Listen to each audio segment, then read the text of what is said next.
It's just Vlog Brothers. Hey, everybody. Okay. Thank you so much for joining us. We are live now, I think, on the Vlog Brothers channel, but I have to make sure it's working. It is working. All right. So we can see all your comments.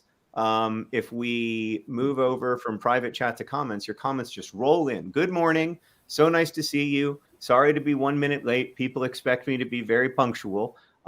So I want to just, first off, I just want to say that because you're used to seeing me on this YouTube channel, you're not used to seeing our other guests. So I just want to briefly introduce them and explain to you why, for me, this is like if my daughter was asked to interview Olivia Rodrigo or Taylor Swift. We're joined by four of my absolute heroes, four people I look up to a lot: Dr. Animesh Sinha, Dr. Carole Mitnick, Nandita, and Phumeza. Nandita and Phumeza, for those who don't know, are TB survivors who joined together with Doctors Without Borders, MSF as it's known, to sue the Indian government to make generic bedaquiline possible, to make it so that India would not honor J&J's attempts to create a secondary patent and extend the life of their patent past its normal life. They succeeded. That is the reason why generic bedaquiline was ready to be produced the day the patent expired.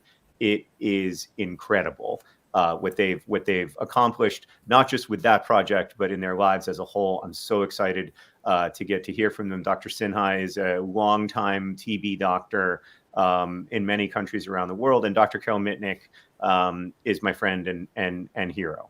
Okay, so that's a little bit of background. I wanted to start with Nandita because I don't know how much time she has. She has a job. Yeah. Is How are anything you? for TV? I'm here. Yeah. We're glad to have you here while you're able to be here. So I wonder if you could just tell us a little bit of your story of the challenges to find out that you had tuberculosis, and then the extraordinary challenges you faced through the treatment process. So, firstly, hi. Thank you so much, John, for having me with such stellar panelists and people I've only met on social media. And it's very nice to see everyone here. So, I'm a two-time TB survivor, and I had intestinal TB, which is known as extrapulmonary TB. TB is generally known to be you contract it in your lungs, but that was not in my case. I've got it in my intestine. I had it for the first time in 2007 when I was a 17-year-old.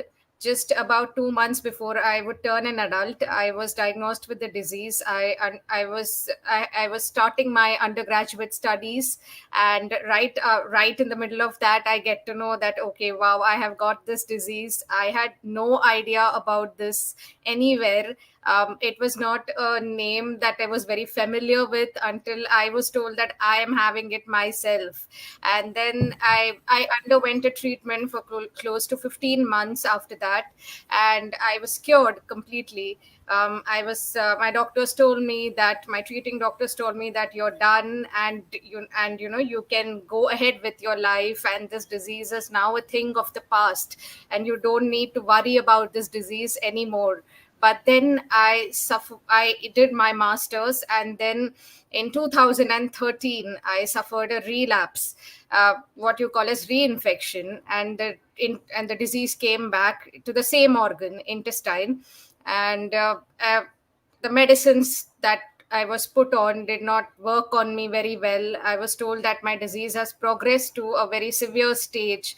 And in the process of getting treated, I underwent 6 surgeries in my abdomen, and I was hospitalized for close to 90 days. I was a 24-year-old girl who was I was very looking forward to the life ahead after my post graduate studies. But here I was, this disease just threw my life off the cliff completely. And after that, in right around November 2013, because of an injection that was administered to me as part of my treatment that was called as kanamycin, I suffered a complete loss of hearing. So it would sound like I am probably narrating a horror fiction, but if I'll tell you the way I actually lost my hearing, it was like this: that I slept at around 2 o'clock in the afternoon. I spoke to everyone around me, my family members, everyone. I slept at 2 p.m. and I woke up at 2:15 and I couldn't hear anything. That's all. So I was actually able to hear everything before that, and then 15 minutes later I didn't hear anything. So I we initially thought for a day I was living in sort of a denial that okay, maybe this is not. I mean, where will one think about hearing loss? I mean, this is not even a thing that anyone even thinks of in the course of your regular treatment, that suddenly you will just lose your hearing. So we thought of other things. Okay, maybe it's something else. It's just something temporary. But then I think a day or two later, we were informed that this was because of a medicine, and that was I think one of the most horrifying days of my life. The day of my life, the day I got to know that it was a loss of hearing, not because of a bacteria which I was trying to fight off, but it was actually because of a medicine that I lost the hearing. So that I think was something difficult to come to terms with. But then, yeah. So this was been my journey with TB, and Yeah. today I guess Phumeza and we do it. We just hope to ensure that these kind of what do you say, horrifying or very difficult experiences, one need not confront with the disease. It should be just a cakewalk for anyone who gets it, that okay, I just take the medicine and I'm cured. No one needs to grapple with these kind of questions or existential questions. That's what Yeah, we hope for. and you and Phumeza both have cochlear implants, correct? But many people who experience hearing loss from the injectables are not able to afford cochlear implants because they're very, very expensive. And so for many people, there is no, I mean, there's the hearing loss is permanent and it's entire, and there is no remedy for it. And one of the reasons why Nandita and Phumeza, and correct me if I'm wrong here, Nandita, but one of the reasons you fought so hard for access to bedaquiline is that bedaquiline can replace these injectables and it's vastly more safe and it doesn't cause hearing loss or the other toxicities that are associated with those injectable drugs. Is that right? Yeah, that is the reason. I would like to add here that no drug comes without its side effects. Of course, bedaquiline, you have to be careful about, say, cardiotoxicity, and even I think over the years, from what researchers have done, this is not me saying. I think Dr. Carole and everyone who works on TB will attest to the fact that, and I'm talking from what they have done from their work, that bedaquiline is seen as something safer, and and the fact that it is not really I don't think these kind of medicines should exist anymore, where they just pack off your ears or they pack off your kidneys and things like that. And what I was barely 23, 24 years old. I keep saying and emphasizing on my age, only because of the fact that it's a young girl and we were young people who had to go through these kind of experiences, which was, I felt at least the hearing loss bit could have been completely avoided had we seen better drugs available for, or better treatments, whether it is diagnostics or even whether it is better medicines.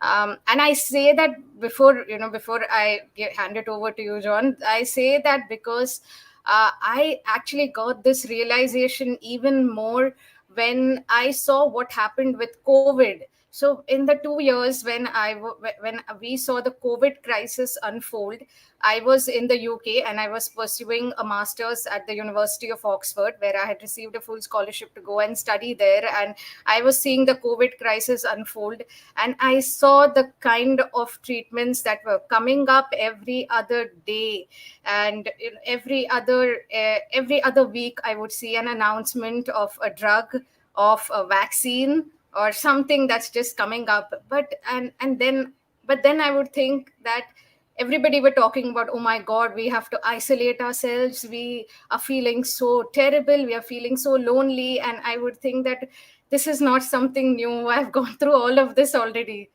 Yeah. I would, so I would, that was that sort of, the dissonance was very stark when I saw, especially COVID made me realize that the difference. Yeah. Yeah, I mean, I think it says a lot. Like, the reason we're in this mess is because between 1940 and 1965, in those 25 years, we developed 8 classes of drugs that can treat tuberculosis. And then between 1965 and 2013, we developed none. And, now we have bedaquiline.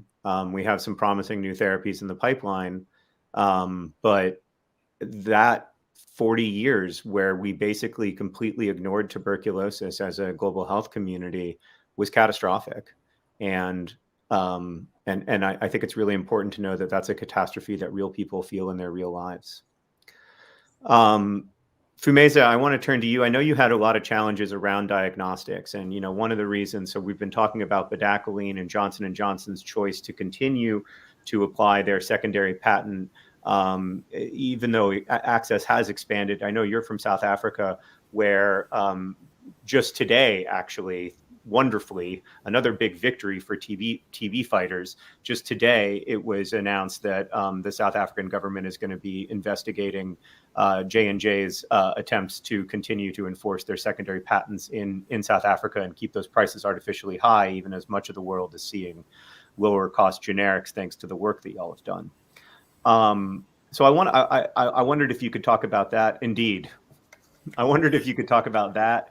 And how you feel about that news today, and then talk a little bit about your journey and your journey to diagnosis, because I know it was difficult, and I know in a world with GeneXpert machines, it might have been very different.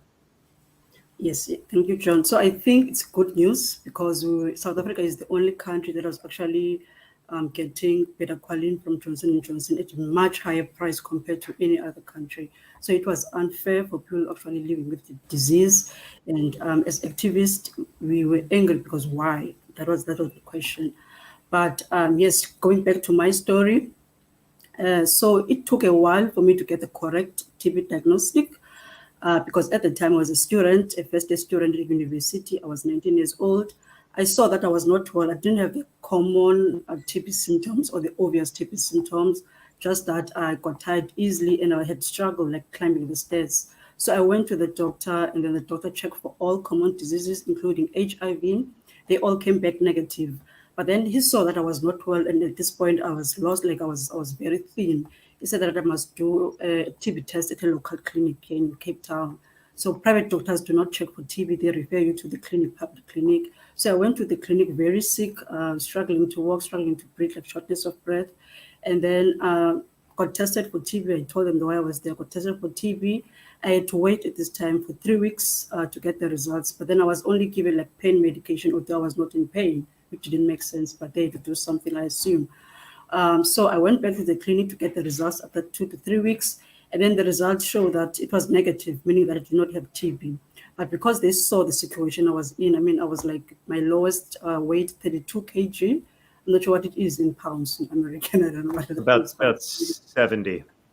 It's very thin. So they said I must do a chest X-ray, and then I go to another clinic to get a chest X-ray, and then I was diagnosed through the chest X-ray. And then I was started on these first-line TB drugs. There's a normal TB, I call it normal TB. Very big tablets, they were easy to take, but then I was not getting better, I was getting worse. So I went back to the clinic, got tested again, and then this time around the results came back. They told me that I had multi-drug resistant TB, also known as MDR TB, and that I needed to be hospitalized because it was very infectious.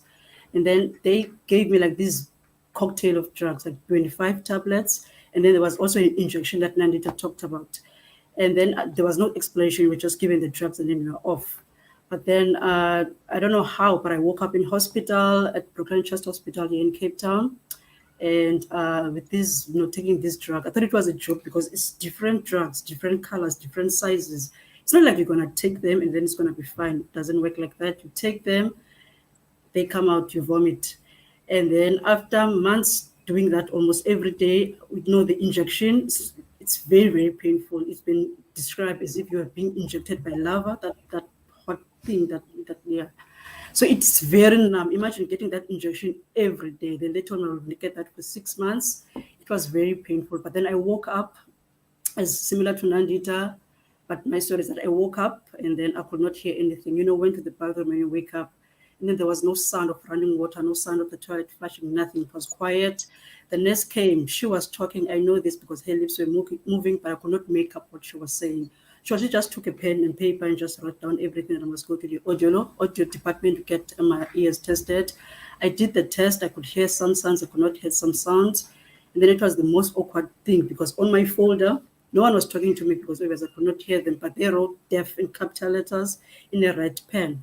And then they wrote that I must go to the doctor. The doctor explained, what was happening in writing. And then I had to do the speaking, and then I could not even hear myself, which was the most confusing thing. It felt like a dream because this can't be real. No one told me that I should expect, being deaf. And then they explained everything. They were very sorry. There's nothing that they can do, this and that.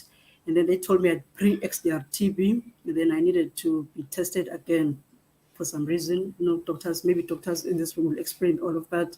But then I got tested again. Then they saw something unusual in my lungs. They assumed cancer, they assumed tumor, but it was not neither of those. It was just some liquid that was building in my lungs caused by TB treatment or TB. And then I did the surgery where I broke a lung and a collapsed rib. Said sorry again. Then I was discharged, getting better. And then I was finally discharged to go home to finish my pre-XDR TB drugs. But after 9 months or so, XDR, they told me I had 20% of surviving, and that the pre-XDR TB drugs have stopped working, and now I have full-blown XDR TB. And I was given an option because at the clinic there was an MSF doctor who was there, Dr. Jennifer Hughes. She explained fully each drug that I would be taking. And then they told me about this other drug that they were willing to try it. It was my choice whether I want to take the drug or not. So they gave me a choice. I take the drug and hope for a miracle, that's what you said, or I don't take the drug and then I just pass away, because I was also advised to say a priest, to prepare my soul. Long story. It's very, very long. But anyway, after intervention from MSF and my willingness to live, I was finally cured after 3 years and 8 months. And sadly enough, as Nandita, I was also deaf, so that meant that I could not go back to university as I was a first year student. So I don't know, I was Googling how to get your hearing back, curious. And then I saw all these things online, but then I come across cochlear implants. Yes, we are fortunate enough to get cochlear implants, but they are very, very expensive, $40,000. And that's about close to $1 million. It's expensive in any currency. But what I wish could have happened is that when they knew that I was sick, like I knew that I was sick, so I went to seek help. I wish that there was this test, like it is now, GeneXpert test, to get tested, and then they know exactly what is wrong with you. Like if it's XDR, says XDR, because I was only told later that there is a chance that I actually had XDR from the start. All of that could have been prevented. My hearing loss, my vomiting every day, all of that suffering for 3 years and 8 months could have been prevented if there was, this machine that is available now to get the accurate test that everyone can have access to it. Yeah, and I read that you took between 20,000 and 30,000 pills during your treatment. It's a lot. It's so beyond a lot. It's unbelievable. And then, but the story might have been very different if you'd had access to a GeneXpert machine, because we've talked about this in our community, but about half of the tests that go through smear microscopy that have tuberculosis don't detect it. And so that's why Phumeza probably was told that she was negative for tuberculosis. It wasn't anything that anyone did wrong. It's just that the test isn't very good because it's 130 years old. And if you'd had that GeneXpert test immediately, you're right, you would have been spared so much of that. And that's why we feel so strongly about fighting for bigger, better access to these GeneXpert tests. They're amazing tests, but overcharging for them is causing just a tremendous amount of real harm. Mm-hmm. Yeah, so it never makes sense to me. There is this solution, we make this solution, and then you make this solution not easily accessible to actually people who need them the most. Then what is the point of doing that? Same as with Paracolin, same as with GeneXpert. why make something and make it, make it to help, but then it's not accessible to the people who actually need it the most, so that they can have a quality life, continue with their lives and just be as normal as possible. If That's there's right. a called normal, yeah. That's exactly right. So I just want people to understand that that's the core disagreement we have with Danaher and with Cepheid, is that we believe that it is not useful to make a tool that the people who need it most can't use. And we believe what Dr. Peter Mugeni said 25 years ago about HIV treatment, where are the drugs? The drugs are where the disease is not. And where is the disease? The disease is where the drugs are not. And as long as the tests and the treatments are where the disease is not for tuberculosis, we are fundamentally failing at the point of medical care, which is not to invent life-saving treatments, but to invent and distribute life-saving treatments.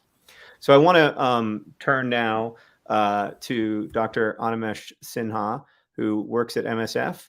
And I want to ask you, Doc, why do we call TB a disease of poverty? Why do we talk so much? I don't love this phrase because I don't think most people know what it means, but why do we talk so much about the social determinants of health when it comes to tuberculosis?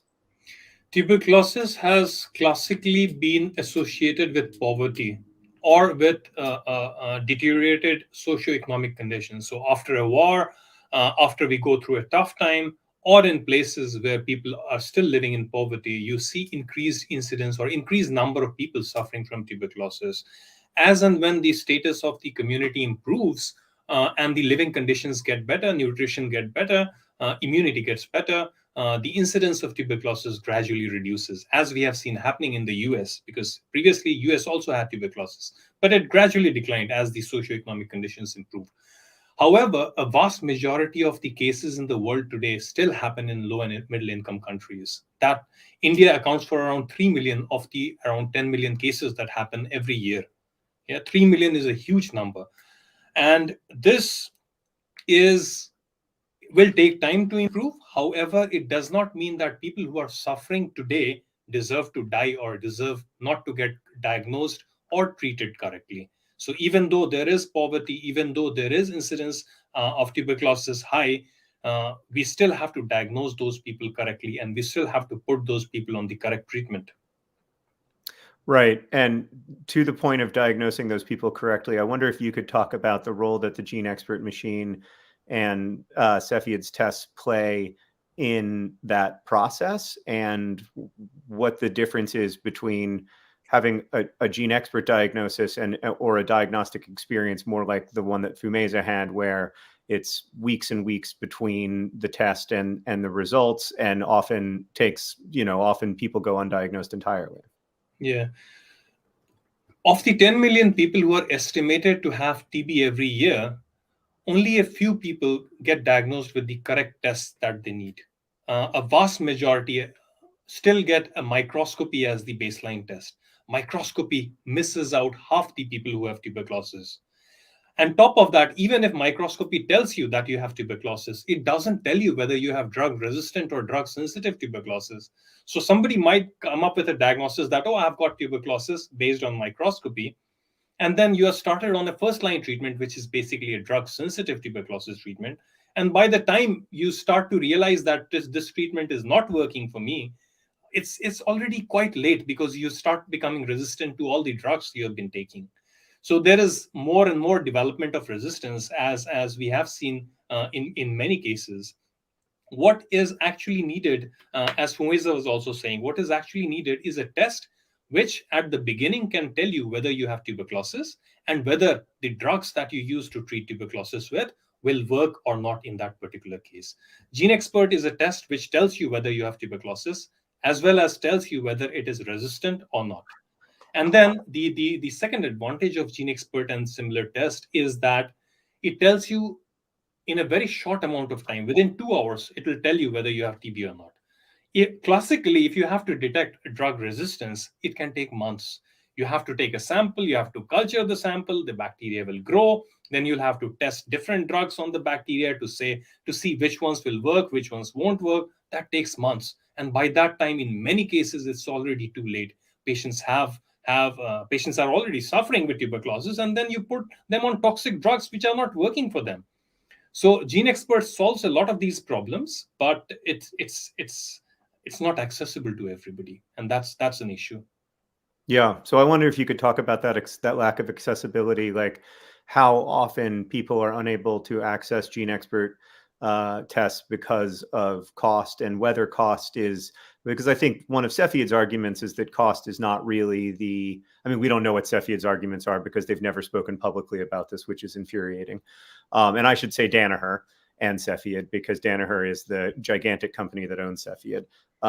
But I wonder if you can talk about, one of the arguments that they have used in the past is that cost is not the main barrier to access. And I wonder how you would respond to that. I don't think that is particularly correct, because if cost was not a barrier, I think most countries would be rolling it out quickly, because first of all, it solves the issues with the practitioners who have to diagnose people, and secondly, it helps the patients. So there is no reason why a doctor who's supposed to care for a patient would avoid using a test which is better for the patient. It's just because they don't have that test available within the systems. And the reason why it's not available within the systems is because most of these countries where the burden of tuberculosis are low and middle income countries, and they don't have the resources to buy so many tests. If India had to buy for the 3 million people who are estimated to have tuberculosis, you have to test many times more people to be able to diagnose those 3 million. And to be able to procure those number of tests would require a huge budget with the cost of the cartridge that currently is being sold at. So unless the costs come down, it is impossible for many low and middle income countries to be able to roll out these tests at a scale which will be able to pick up most of the cases who go missing every year. Right. We've also gotten a question in chat that I wanted to ask you about diagnostics, because many people, especially in the US, are familiar with tuberculosis testing only through the lens of skin testing. So can you talk a little bit about skin testing and the upsides and downsides of skin testing, and why GeneXpert tests are better even if they're more expensive? And I should say they're currently more expensive. They don't have to be expensive. That's not like cost effectiveness is a moving target based on how much Danaher decides to charge. Skin tests are tests for TB infection, which basically tell you whether or not you've been exposed to the bacteria. It won't tell you whether you have active tuberculosis disease, whether you're suffering, whether you are ill with the disease or not. So a skin test might tell you that, at some point in the past you were exposed to the bacteria, but that does not necessarily mean that you have the disease or that you require a particular kind of treatment. GeneXpert is the one which will tell you whether you require, whether you have active disease and whether you require treatment. Skin tests might be beneficial in certain circumstances. However, it is not the test of choice for the vast majority of people who suffer from tuberculosis. Right. And because a lot of people have been exposed to TB, something like 2.5 or 3 billion people might test positive on a skin test. That's correct. Yeah. Okay, Dr. Mitnick, can I move toward you? Hi. Dr. Mitnick and I are friends. We were friends before this. So you've been in this world for a long time.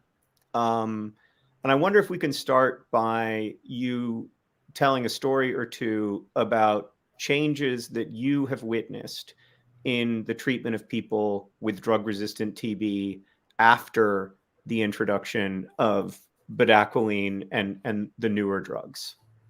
Sure, John. Thank you. And thanks so much for organizing this. I'm thrilled to be in the company of the two of the recent winners of the Times 100 Next, and I guess one prior winner. So yeah, Phumeza and Nandita just got awarded, just got acknowledged as the Time 100 Next among the Time 100 Next most influential people. Although I would argue that they should be on the Time 100 Now list of most influential people. Exactly. Well, there's more to come. More to come. You are still young, y'all.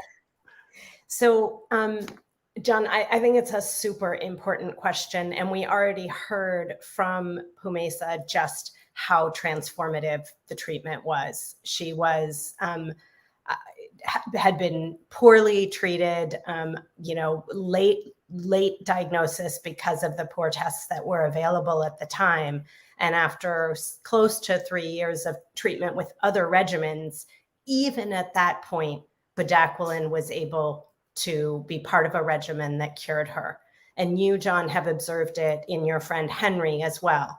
Many have called it a Lazarus effect, kind of like what people were saying about antiretroviral therapy when it first became available for HIV, that on the individual level, the results are nothing short of transformative.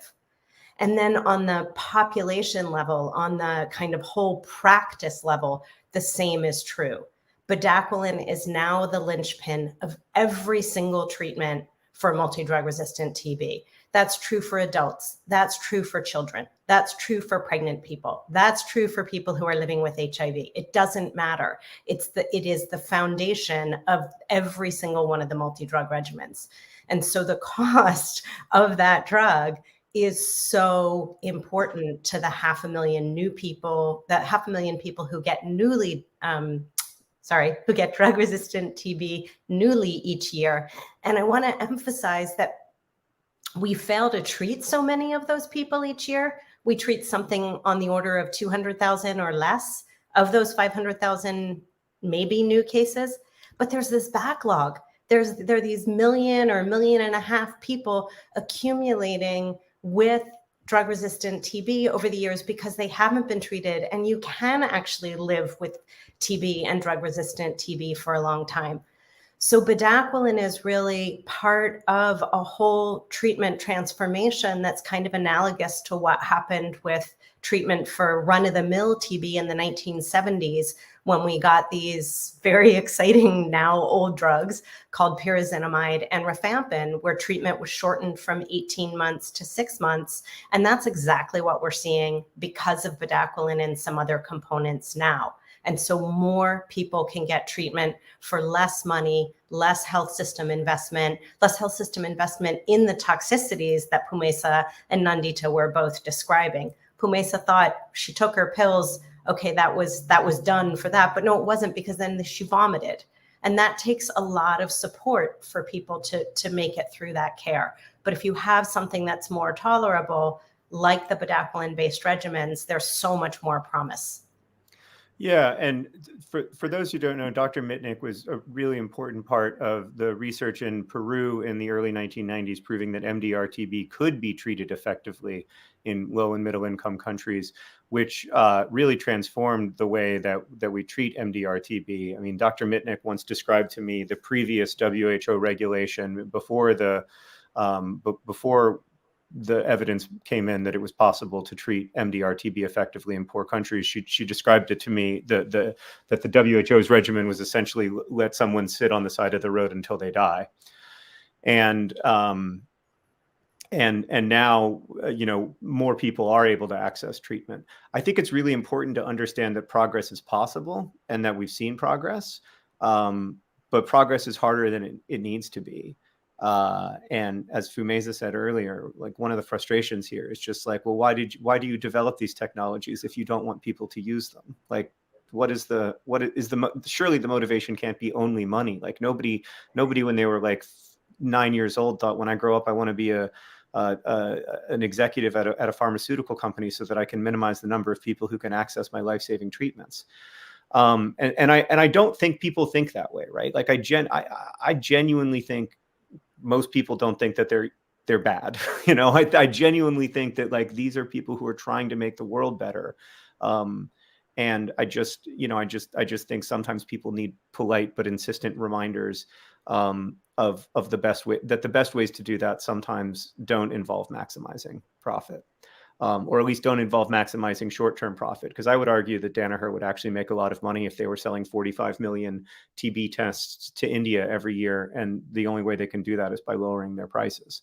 Dr. Mitnick, I also wanted to ask you what you would say to these pharmaceutical companies. How would you talk to them in talking about access to drugs like bedaquiline and the absolute importance of those life-saving diagnostic tools like the GeneXpert machine? Yeah, I think you were starting to go down that path, John. And I guess what I would say is there are so many other direct and indirect benefits of working in this space, despite the protestations of these companies to the contrary. They get really good PR for doing good work for people who are most in need. They can have very motivated employees and good retention, which costs them less. As you said, these are not inherently bad people. People don't go work in industry, in pharma or in biotech because they want to restrict access. That's not why they do it. They do it for the thrill of discovery, and discovery that will help people. So if it doesn't help people, and there are campaigns like this, that's got to be super demoralizing. But if they can really capitalize on the benefit of this work internally as well. These companies get exposure to emerging markets for other products by getting their name out there. Johnson & Johnson, as you've made so clear, John, it's a household name in the US, and they have products all over the world. So, bedaquiline helps bring name recognition to them and allows them to sell more products on which people's lives do not depend. And then I would also argue that they already get some of these benefits, the public funding that substantially reduces their investment in R&D. We know that estimates of the investment made in bedaquiline are that somewhere between 1.6 and 5 times the investment that Johnson & Johnson made in bedaquiline was made by tax dollars from people around the world, largely in the US. And that includes investments in research and development, that includes investment in early access, that includes paying for a phase 3 trial that Johnson & Johnson should have paid for. They've also gotten a voucher from the Food and Drug Administration that they can use for another drug to get an accelerated review. So there are all kinds of benefits, is what I would say to them. They don't have to rely on unlimited profits. Yeah, Matt just said, this is crazy to me. I had no idea how egregious this was.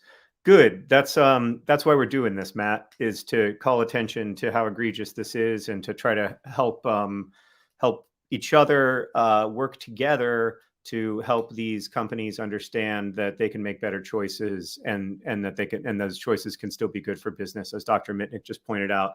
I do want to say, there will be info about this after we finish the live stream, like in the comments and in the video info.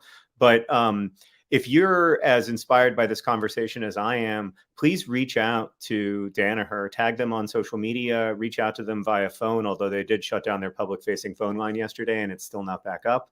But there is another number that you can call and leave a message. Be polite, of course. The person who's answering the phone is not the person who's making the decision, but I think it's important for them to know that we're paying attention and we're going to keep paying attention. And this is not a 2-day campaign. This is something that MSF and Nandita and Phumeza and Dr. Mitnick and Dr. Sinha have been working on for years and years and years. And so this isn't day 2 of 2. This is for them, day 1,388 of however many days it takes. And I think it's really important for Danaher to know that like this isn't going away. This isn't a storm that's going to blow over. And so please reach out to them on email, tag them on social media. It works. They don't like it. We know they don't like it because there are a lot of Danaher and Cepheid employees who are in my DMs telling me that they don't like it, and also telling me exactly what Dr. Mitnick said, which is that they didn't get into this business and dream about doing this work in order to deny patients access. And so I think the internal pressure is really key as well. If you work at Danaher or Cepheid or know someone who does, just know that internal pressure is also mounting and working. So I want to open it up for questions now to our lovely community. You can flood the chat with questions because I'm really good at reading questions fast after 17 years of doing live streams. So, and then I will ask the questions. But yeah, do try to be respectful. I like having DMs that are only about tuberculosis. Actually, it's great. It's very clarifying. So no problems there. We have not heard anything, unless something's happened in the last hour. We haven't heard anything from our friends at Danaher and Cepheid, which tends to be their usual comm strategy. But we will eventually, because we'll just keep escalating. So yeah, so please leave your questions and comments and we'll go from there. I'm so grateful to be able to talk with all of y'all. And yeah, thank you. Elian asks a great question that I don't know if we have an answer for, is do we know how much of the percentage of the development of GeneXpert came from public funding? I don't know if anyone wants to comment on that. We know that it was $250 million. I don't know what percentage that was of their total funding. Ooh, look, it even appears on the screen, the question. Goodness gracious. John, I don't know if others can answer that question. I can't, but I can just say generally that this is part of the problem, is a total lack of transparency about the cost to manufacture the individual cartridge, the costs of investment in the whole product development. And so we're left either doing independent studies like the one that MSF commissioned to come up with the cost of the cartridge as being between $3.50 and $4, or just waiting for them to say something. Right. Yeah. John, if I may add, Cepheid received around $250 million in public funding to develop the expert technology. Yeah, that's a lot of money. It is. And a lot of that came from the NIH. A lot of that came from American taxpayers. A lot of it came from taxpayers outside the U.S. as well. And you know, one of the frustrations here is that when taxpayers pay for something, like I remember once I had an infection behind my eye and I had to get this very expensive antibiotic that was $12,000 a pill. And I remember my doctor saying to me, you know, what's really frustrating about this, man, is that you're paying for this twice because we also paid for this drug to get developed. And I think that's very true. Nandita and Phumeza, we've got a couple questions for you, or a lot of questions for you, actually. I bragged about how I was really good at reading questions, but the questions are actually coming in faster than I'm used to. I will say, if the 1,148 people watching right now were to all reach out to Danaher at the same time, it'd be a good morning to push them to respond in some ways. There is a list of Danaher's investors that Nerdfighteria has researched. We're reaching out to some of those investors. You can find out more at our Discord at nerdfighteria.com. So Nandita and Phumeza, can you talk about some of the experiences of other patients you've known, including friends you've lost? I think it's really important because, you know, your stories are so inspiring, but I think it's really important also not to forget the people who joined us in this fight and aren't here to celebrate Johnson & Johnson's expansion of bedaquiline access, and have passed away. I don't know if that's something that you'd be comfortable talking about, but I think that's something that I try to talk about in each of these things that I do, because I just think it's really important to remember those people and remember their contributions. Either of you can unmute if you want, or if you don't want to answer that question, just stay on mute. No, it's fine. I think I can go. So yes, because I was mostly in hospital for almost a year. So obviously you sort of like make relationships and you get close to people. And yes, there were people who were close to me that I lost who could have been saved if there were like better drugs at that time that I had TB. But then another problem is that it's not only the drugs or the diagnostic, there's also stigma that is still a huge problem when it comes to TB. I mean, I've met people who don't want to disclose that they have TB because it's for some reason it's been, you know, said to be a poor man's disease by the media. It's almost associated with being dead and all of those bad things. But then it sort of like also stop people to actually talk about it, make it as normal as possible. There are very few people who actually stand up and talk about having TB or talk about their experiences. And that is the problem, because we need to break down the stigma that people can be able to seek the care that they need, to be able to get the help that they need as easily and also as comfortable as possible. But then, yes, we need to break down the stigma. And to Johnson & Johnson and Cepheid, we have many problems and many gaps in TB. We can't also be worrying about TB medication that is available and also the diagnostic that is available. We need to have one problem at a time. And you're making it very difficult for us as TB survivors and actually people actually care about TB. Yeah. Nandita, can you talk a little bit about stigma as well? I mean, this is something that I've seen over and over again, that the stigma is just so complex and profound that it really does seem to limit the ability of people to live even years after they survive TB. So TB is a stigmatized disease, and I think over the years, as my hope is that as more and more people like us come out and share our experiences, it will give a lot more other people the courage to come out and also feel better about the fact that there are people there is someone that they can look up to during their treatment. But TB is a stigmatized disease because it's contagious, but not all forms of the disease are contagious. So I remember that when I got TB, though it was not a contagious form of the disease because I had it in the intestine, still I was told that please don't talk about this to anyone, or please don't share about this to anyone, because of the fact that TB is known to be contagious. So there's a possibility that people could start shunning you, or people could get distant from you.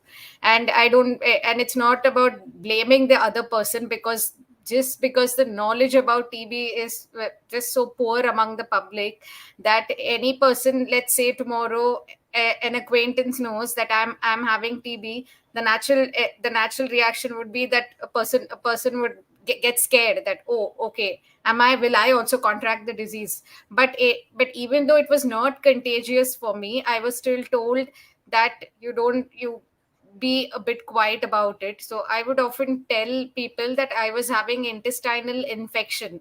So it was a very vague way to tell it, that I would say it was intestinal infection. I would never tell the word of the disease very openly to anyone apart from a few closed members of the family. And I think this is not just not my experience alone, but it is an experience with a lot of other people as well, globally, I say, because of the fact that people don't know that TB is not contagious after a couple of months. If you take your treatment for the first few months or weeks very well, and you adhere to the treatment, you do become non-infectious. So these kind of minor details about the disease need to be out there more openly, so that the other person can live in sort of less fear about it, and the person will feel more loved and approachable. So I think that those are one of the reasons, I think.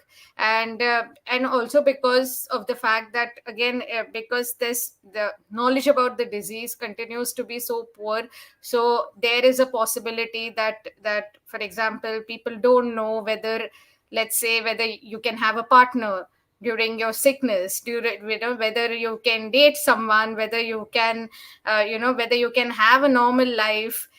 All of that is possible. That's the point. You can do everything, but but adhere to the treatment and follow the treatment, and then have more importantly, have a very good nutritious diet, and then you will be fine.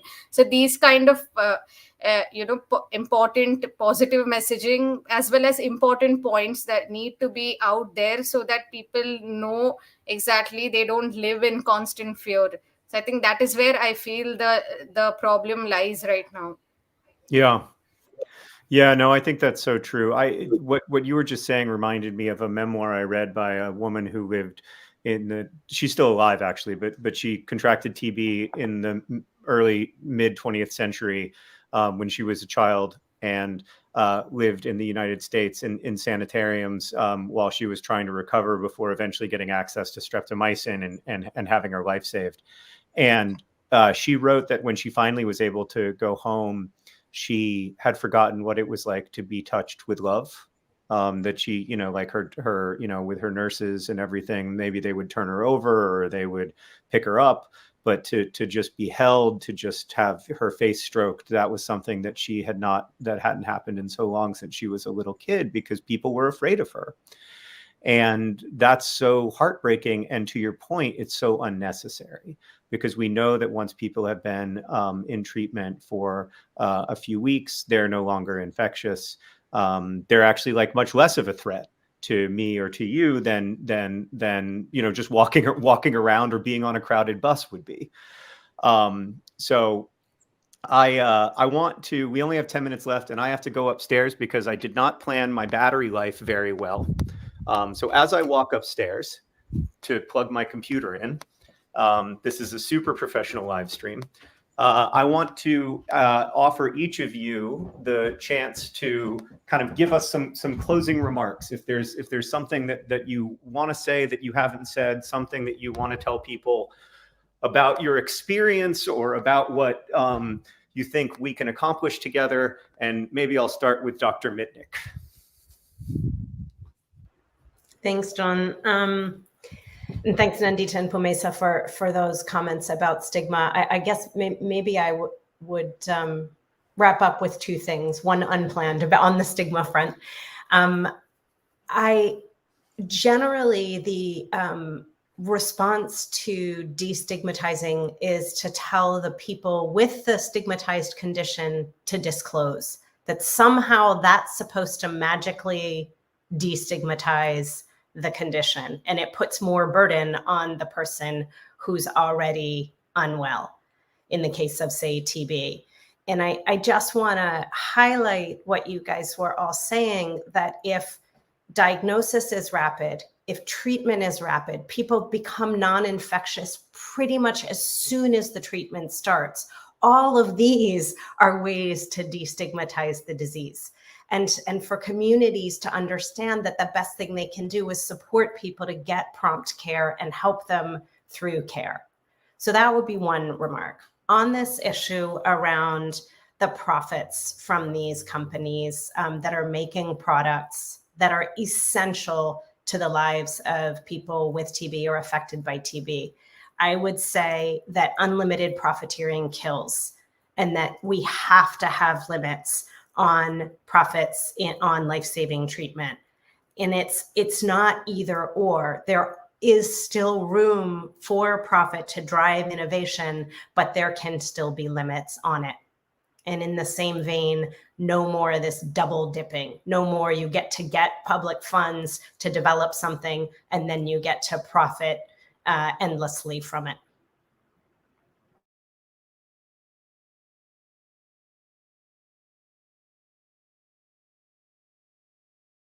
I think you're on mute, John. Oh, okay, great. Thank you, Carole. I was going to turn it over to Dr. Sinha. Yeah, I think what Nandita and Phumeza have brought out is what many people go through every year and for the last many years. What could be done is the U.S. diagnostics company Cepheid and its parent company Danaher should drop the price of GeneXpert cartridge to $5 for all diseases, including tuberculosis, which would improve the diagnosis of tuberculosis, find those people who are missing, and be able to start them on the correct treatment early so that they could have a better life and a better success of treatment. Yeah. Phumeza? So when it comes to testing, as I said, it's not easy to just wake up and go to the clinic. So yes, we need to break down the stigma, but there's also another thing called universal testing for TB, also known as TUTT.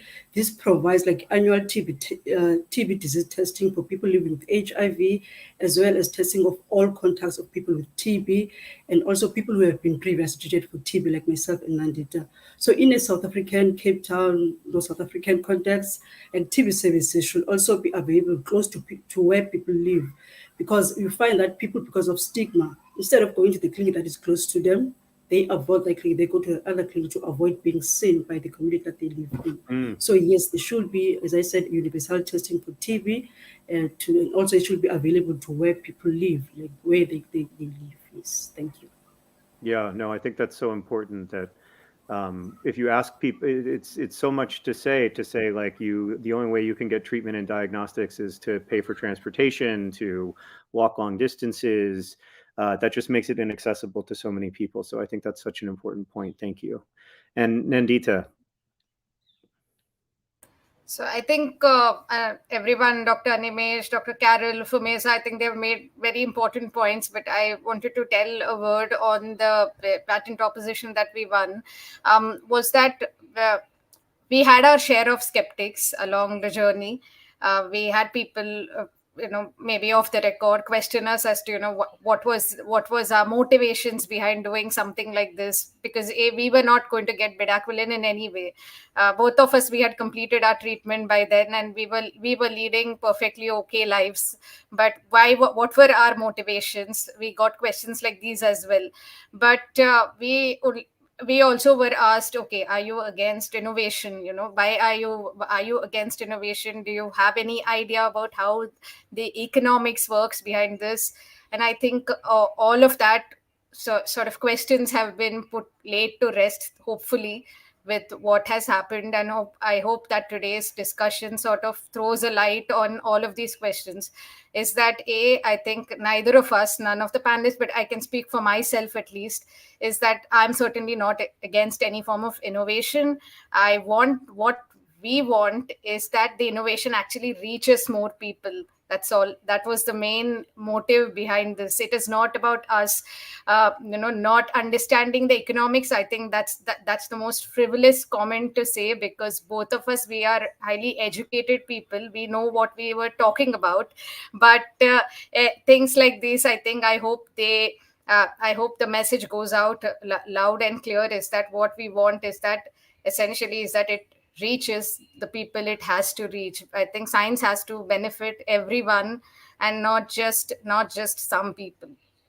Yeah, I mean, innovation, you're in favor of innovation. I would argue you're strongly in favor of innovation, because innovation is not just innovating the number of drug compounds or tests that we know how to do. Innovation is also innovating how we get those tests and compounds to the places they're needed, how we produce them at scale, how we, all of those questions of innovation, right? Like we talk a lot about Alexander Fleming discovering penicillin in 1928, but it wasn't, Alexander Fleming discovering penicillin in 1928 actually wasn't the big innovation. The big innovation was in the early 1940s, when large groups of scientists working together figured out how to make penicillin more than a drop at a time, so that we could actually get it into people to help them. And to me, that's the work that you're doing, which is, I think, the much more innovative and important work.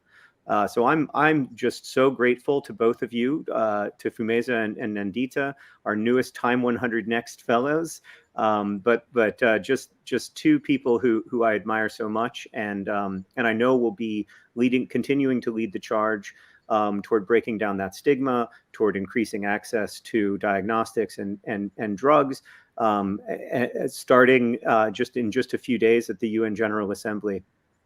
And the high-level meeting on tuberculosis. So thank you both so much, Dr. Mitnick, for all of your great work, for leading the way, for leading me on this path. I'm so grateful to you. And to Dr. Animesh Sinha, whose work has saved countless lives, we are so grateful to you. The last thing I want to say is that we're really grateful to the people who are here, who are in this audience with us, including Shriha, who just called the Cepheid phone number and got to talk to a person within just 2 minutes.